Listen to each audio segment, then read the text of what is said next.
Oke cuy, balik lagi sama gua Gani. Di video sebelumnya kita sudah ngerakit PC pakai Ryzen 5 8,5G dengan total harga 12,5 jutaan ya.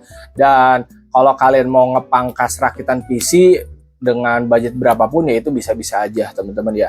Tapi kalau misalkan kalian pengen estetik kayak begini, pakai casing akuarium, fan-nya penuh, pakai controller RGB, memang ada budget yang dikeluarkan lebih ya. Jadi kalau kemarin 2,5 rakitan ini total harganya segini teman-teman ya, 13,1 jutaan ya. Dan kalau kalian ngomongin mendang-mending nggak akan ada kelar-kelar, ditambah sekarang juga harga lagi naik gila-gilaan teman-teman ya. Sebenarnya dari pertengahan tahun, dari awal ke tengah tahun itu kita udah mengalami kenaikan ini ya dari VGA.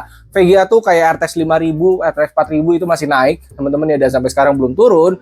Ditambah akhir tahun ini RAM jadi naik, yang biasa 2x16 speed 6000 itu gua beli 1,4, 1,5, sekarang jadi 5 jutaan, 5,5. Terus SSD Gen 4 1 tera yang biasa 1,1 sekarang jadi 2,7 sampai 3 jutaan ya. Kita nggak tahu nanti 2026 apakah semakin naik atau ada komponen lain yang ikut naik atau jadi turun ya. Jadi kalau ngomongin mending nggak akan kelar-kelar. Kalau emang kalian butuh dan ada dananya, rakit mah rakit aja teman-teman, karena masa depan kita nggak ada yang tahu. Intinya ketika kalian berkeputusan untuk kayak gue nggak mau rakit, kalau misalnya harga naik ya jangan marah. Dan ketika kalian sudah putuskan oke, gue akan rakit PC, lalu nanti harga turun ya jangan marah juga gitu. Jadi kalau mau rakit ya wes rakit aja, kalau enggak juga ya wes enggak aja ya. Oke, nah untuk yang ini seperti biasa teman-teman ya, buat teman-teman yang belum tahu, gue ini buka jasa rakit. Dan kalau kalian mau rakit bisa DM Instagram gue namanya Gani GP ya. Untuk rakit di gue itu ada rulesnya, dan rulesnya seperti ini.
Nah guys, rulesnya kayak gitu ya. Jadi dipahami dulu, DM, terus nanti proses selanjutnya itu sesuai rulesnya. Dan gak usah lama-lama teman-teman ya. BTW ini gue mau ngerakit tapi komponennya belum datang, baru datang casingnya aja. Gue buat intronya sekarang ya. Nggak apa-apa, kita sambil nunggu komponen datang. Pokoknya kalau komponennya datang, kita langsung rakit PC-nya ya. Kita langsung masuk aja, kita skip sampai komponen datang, dan kita langsung rakit PC di bagian mobo, prosesor, RAM, cooler, dan SSD-nya, oke? Datang juga teman-teman akhirnya ya komponen-komponennya, si mobo, prosesor, RAM, dan SSD. Oke ya, sekali lagi ini untuk PC-nya harganya memang lebih mahal dari sebelumnya karena memakai fan yang lebih banyak teman-teman. Oke, saya belum menyiapkan cutter dan obeng-obengannya. Jadi rakit PC itu fleksibel. Kalau kalian pengen sebatas punya PC aja, ya udah. Mau dibikin estetik juga boleh. Yang repot adalah ketika keinginan kalian tinggi tapi dana kalian gak nyampe. Itu satu. Yang kedua, ketika kalian emang bergelut dengan wah harga naik itu juga nggak akan kelar-kelar. Intinya kalau emang lu butuh, ya udah guys, rakit aja. Mau nunggu harga turun juga boleh, tapi turunnya kita kan nggak tahu. Bisa infonya sih ada yang bilang pertengahan tahun depan, ada yang bilang akhir tahun depan, ada yang bilang tahun depan nanti harga mahal ini adalah harga normal, jadi new normal gitu. Jadi we didn't know guys. Dan mungkin bakal ada beberapa yang panas juga gara-gara wah 13 juta tanpa VGA. Karena yang dilirik cuma itunya aja guys, gak ngelirik yang lain.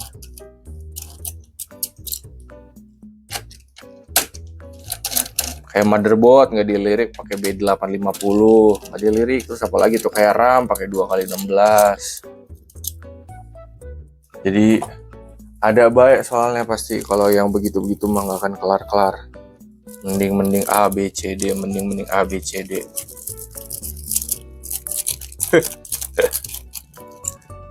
Tidak akan kelar-kelar.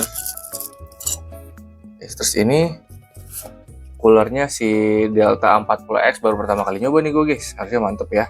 Kalau dari pemasangan bracket sih sama aja ya untuk yang Ocipus yang biasa sama yang ini. Kayak tinggal begini doang guys. Di kanan kan. Ini motherboard kan kemarin gue coba ya guys ya, di spek yang sama.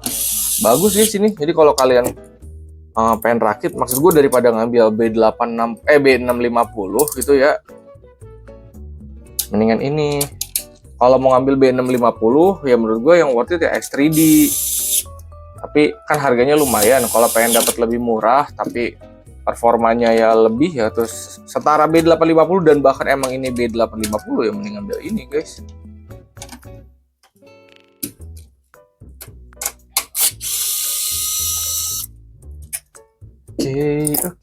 Oke. Harga semakin naik. Ini gue ngerakitnya di tanggal berapa guys? Tanggal 20. Baru datang tadi pisan. Bogor lagi hujan terus guys. Hujan, hari-hari hujan.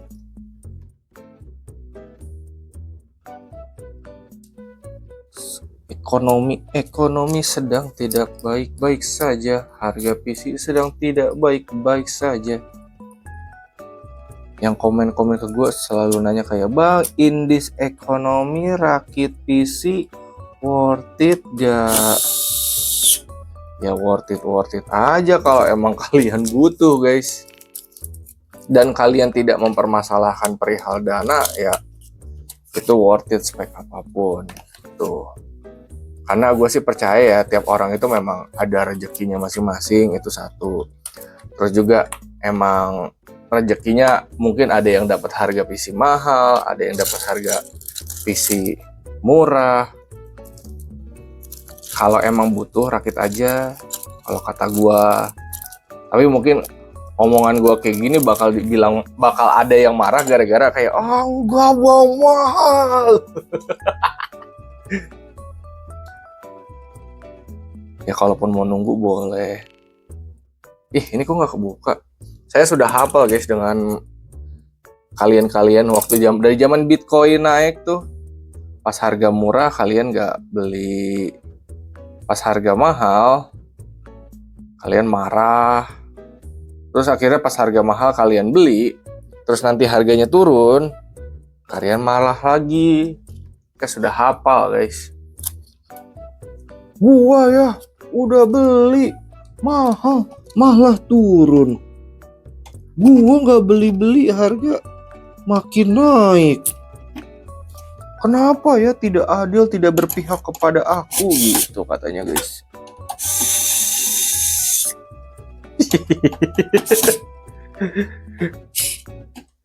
Dia nggak akan kelar-kelar pak kalau ngikutin begituan mah. Ini udah mentok ya.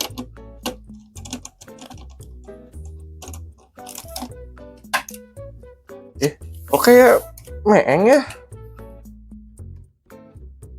Tuh iya anjir, ini belum sampai ujung anjir.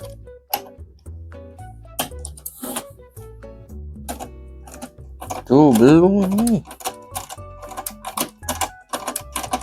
Bautnya lebih keras guys. Ah ini dia baru pas. Apa kayak meeng. Ini cakep guys coolernya. Desainnya gue suka banget anjir. Hebat ya Ocipus bisa bikin cooler desain kayak gini, tapi harganya murah banget anjir. Ini masih 200 ribuan guys. Nah, ini tuh bekal guys. Lo mau naik prosesor ke Ryzen yang nanti akan rilis juga, katanya kan masih AM5 juga, masih bisa. Motherboard udah B850. Mau naik water cooling, casing support sampai yang 360. Mau naik SSD NVMe ke Gen 5 bisa. Slot NVMe juga ada 3. Yang paling atas Gen 5, yang tengah sama bawah Gen 4. Jadi masih cakep. BTW ini RAM hitamnya kan emang habis ya guys ya. Jadi ambilnya yang putih, tapi masih masuk aja. Karena kan motherboardnya masih ada nuansa putihnya juga, jadi masih masuk lah. Oke, ini udah clear. Kita sekarang menuju ke casing ya. Yeping mulu gue tadi. Casing udah depan mata ya. Ini Aigo C218M teman-teman ya. Kabel udah dirapihin duluan. Sini ya dari casing ya. Kabel-kabel casing sama kabel fan udah gue rapihin lewat kolong. Jadi gue kalau ngerakit seperti biasa teman-teman ya, enakan ngerapihin kabel duluan. Itu akan ngebantu kita nantinya guys ya. Ini PSU Vita BD 650 watt. Kita akan pasang. Dan ini kalau mau upgrade sampai RTX 5060 Ti 16 GB juga bisa.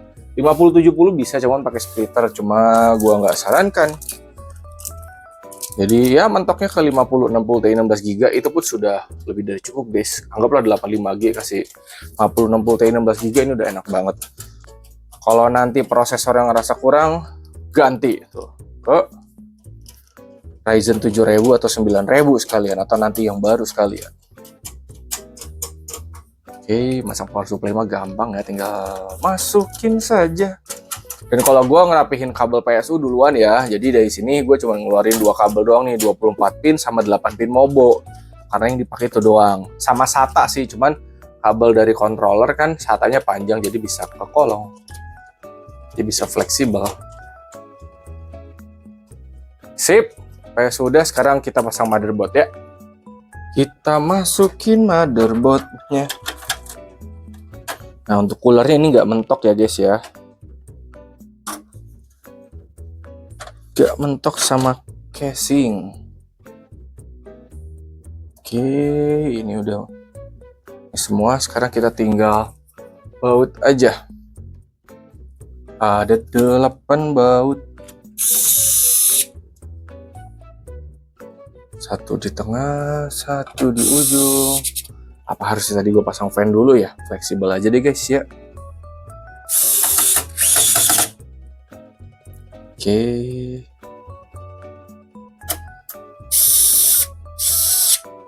Entah feeling gue, entah gimana, kayak ini terlalu ke atas ya guys ya.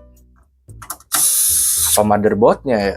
Emang modelannya begitu ya di casing ini, atau casing nggak ya? Tapi kemarin gue rakit pakai motherboard ini fine-fine aja sih. Cuma perasaan saya doang mungkin ya. Oke. Sip. Ini udah semua teman-teman ya. Habis ini gue colok-colokin kabel. Dan kita pasang fan casing teman-teman.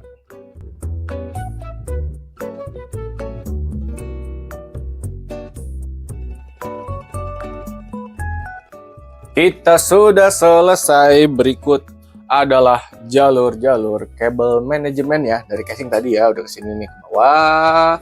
Ini USB 3 nya naik lagi ke atas, terus audio USB 2 front panel ke sini sama resetnya ke controller. Terus dari power supply 24 pin sama 8 pin Mobo. SATA-nya tetap di kolong ya, SATA untuk ke controller.